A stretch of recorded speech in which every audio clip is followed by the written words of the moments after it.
Ya, Bismillahirrahmanirrahim. Assalamualaikum warahmatullahi wabarakatuh.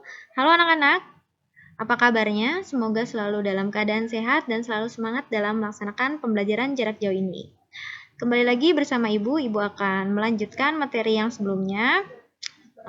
Pada kesempatan kali ini Ibu akan menjelaskan, kita akan belajar penentuan perubahan entalpi reaksi atau delta H berdasarkan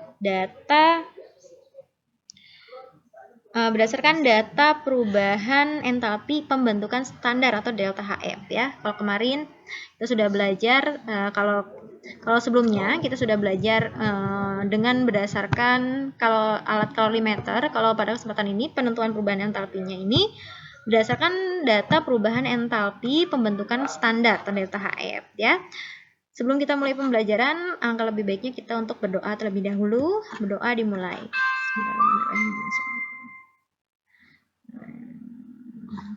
Berdoa selesai, baik anak-anak silakan siapkan alat tulisnya, catatannya untuk mencatat hal-hal penting yang akan Ibu sampaikan selanjutnya ya.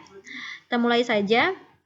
Oke, tadi kita Ibu sudah sebelumnya menjelaskan yang menggunakan kalorimeter. Nah, yang sekarang yang akan kita bahas penentuan perubahan entalpi menggunakan berdasarkan data perubahan entalpi pembentukan standar ya. Jadi perubahan entalpi itu bisa dihitung dengan cara menentukan selisih entalpi pembentukan standar antara produk dengan reaksi ya. Jadi bisa dihitung dengan menggunakan data perubahan entalpi, yaitu jumlah perubahan entalpi produk dikurangi jumlah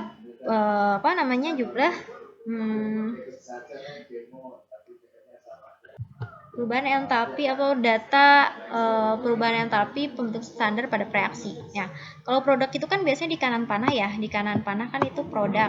Ini produk ya. Di kanan panah itu kan produk. Aduh, tulisannya jelek sekali. Produk. Kalau di kiri panah kan berarti reaksi atau reaktan, ya sama aja. Jadi rumusnya nanti kita cari selisih dari data perubahan entalpi pembentukan standar pada produk dan selisih dengan reaksi. Atau Ibu bisa rumuskan gini ya. Delta H-nya biar kalian ingat, berarti kan karena produk itu di kanan panah, maka di sini K. Kalian ingat aja rumusnya kaki ya. K dikurang Ki atau kanan dikurang kiri gitu. Bisa kalian ini nanti tulis yang lebih bagus lagi ya. Di data H itu bisa kalian ingat rumusnya aja selisih dari bagian produk kanan dikurangi kiri atau produk dikurangi reaksi. Nah, delta HF senyawa pada suhu 25 derajat Celcius dan tekanan 1 atmosfer ini pada suhu standar itu datanya seperti ini ya. Jadi perubahan entalpi pembentukan standar itu beberapa unsur itu ada datanya seperti ini. Seperti untuk unsur-unsur yang molekul unsur ya. Nah, ini kan namanya molekul unsur karena terdiri dari unsur yang sama atau di sini disebutnya unsur bebas. Nah, unsur bebas itu adalah molekul unsur molekul unsur atau terdiri dari unsur yang sama kayak H2 ini kan unsurnya sama H ya, walaupun jumlahnya 2. Nah, untuk molekul-molekul senyawa ini, nah ini berarti terdiri dari gabungan unsur-unsur. Jadi bisa yang membedakannya ya. Kalau unsur bebas ini karena nanti akan sangat berpengaruh ketika kita mengerjakan soal. Jadi untuk unsur-unsur bebas itu nilai delta HF-nya 0 nih gitu. Jadi kalau misalnya di soal di reaksinya kalian mendapatkan ada zat bebas atau unsur bebas, nanti delta HF-nya yang dimasukkan itu 0 nilainya ya. Jadi unsur bebas seperti itu yang tadi, molekul unsur. Kalau ini nanti datanya ada. Nah, ini datanya ada. Biasanya di soal suka diberikan nih datanya ini. Nanti tinggal kita hitung aja delta H-nya seperti ini. Ini gampang ya. Kita ke contoh soal. Nah, supaya paham kita ke contoh soal.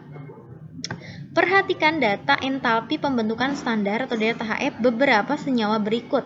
Nah, ini diketahui nih di soal bahwa delta HF dari CO2 itu B ya. Ini hanya tipe soalnya ya. Biasanya ada yang nilainya sekian gitu ya.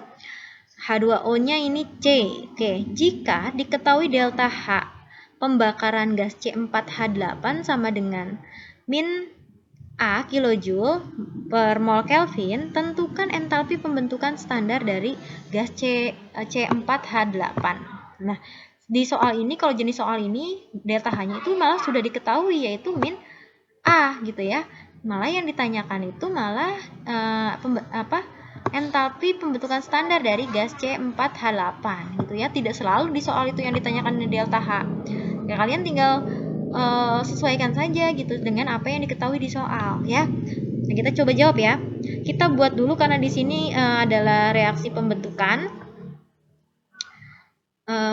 Di sini disebutkan bahwa ini adalah reaksi pembakaran gas C4H8. Kita tulis dulu. Nah, ini nih. Nah, di sini ini nih harus 1. Ingat tadi karena dalam keadaan standar harus yang dibakar atau yang dibentuk atau nanti yang diuraikan ini harus 1 mol. Ingat ya materi yang sebelumnya ya. Ini harus 1 mol. Maka reaksi pembakarannya tinggal disesuaikan agar ini tidak usah berubah gitu ya. Ini kalau pembakaran berarti bereaksi dengan O2 menghasilkan CO2. Ingat kalau ada reaksi hidrokarbon atau ada ciri-cirinya ada atom C dan H, itu ciri-cirinya ketika bereaksi atau terjadi pembakaran atau bereaksi dengan oksigen ya, gas oksigen itu selalu menghasilkan CO2 dan H2O. Ini tinggal disesuaikan nih. Ya, ada soal yang sudah diketahui reaksinya. Kalau belum ya tadi kalian harus buat dulu reaksinya. Seperti itu ya, harus tahu ininya nih. Harus 1 mol, ini jangan dirubah nih, ini jangan jadi 2 gitu ya. Tidak, ini aja yang disesuaikan. Disesuaikan ya biar jumlah atomnya sama. Ini berarti ini 6, di sini ini 4, di sini 4 juga. Nah, di sini sudah diketahui delta H-nya A ya. Min A kilojoule nih. Ini berarti min A kilojoule per mol. Masukkan berarti kan rumusnya itu tadi untuk menghitung itu berarti delta H sama dengan K. K itu adalah produknya K dikurang kiri. K di kiri. Berarti ini K-nya itu yang ini ya, berarti ini ya. Kanannya ini berarti yang ini K. Ya. Yang kanannya berarti ini nanti yang menjadi delta HF-nya ini yang kanan, ini berarti yang sebelah sini kiri ya. Udah nih. Masukkan ke sini berarti delta H sama dengan 4 dikali delta HF dari CO2. Kenapa di sini? Ingat di sini kan kanan, berarti masukkan yang kanan. Koefisiennya ikuti nih. 4, berarti 4 nanti dari nilai dari perubahan entalpi standar dari CO2, gitu kan? Ini kan diketahui nanti ya kita masukkan. Ditambah, nah ini kan masih ada lagi nih di kanan. H2O, H2O-nya ada berapa nih? 4. Berarti ini 4 dikali delta HF dari H2O, oke? Nah, dikurang yang kiri, reaksi yang ini berarti C4H8 dan O2. Maka dikurangi C4H8-nya berapa? 1. Tidak usah dihitung, berarti langsung saja 1 atau langsung saja ke delta HF dari C4H8 ditambah O2-nya berapa? 6. Berarti 6 dikali delta HF dari O2. Yang ditanyakan adalah pembentukan standar dari C4H8. Nah, ini malah yang ditanyakan ya. Bukan delta H-nya, karena delta H-nya sudah diketahui. Maka masukkan nih delta H nilainya berapa di sini? Tadi min A. Tulis saja min A sama dengan 4 dikali delta HFCO2 berapa di sini nilainya? B. Berarti 4 dikali B ditambah ini 4 delta H berapa nih? Delta H2O-nya berapa nih? Nilainya H2O C, berarti 4 dikali C. Dikurang, ini kan ditanya, maka tulis lagi delta HF C4H8 ditambah 6. Nah, ini kan delta HF-nya kan untuk O2 nggak ada nih, Bu. Berarti berapa nilainya? Nah, karena dia O2 adalah unsur bebas, atau ingat tadi ya, ini kan ciri O2 kan terdiri dari molekul unsur. Ini kan merupakan molekul unsur, maka sama dengan 0. Berarti 6 dikali 0. Ya sudah hitung. 6 kali 0 kan 0, ya berarti udah hilang kan. Masukkan min A sama dengan 4B ditambah 4C. Nah, ini kurangi. Sudah.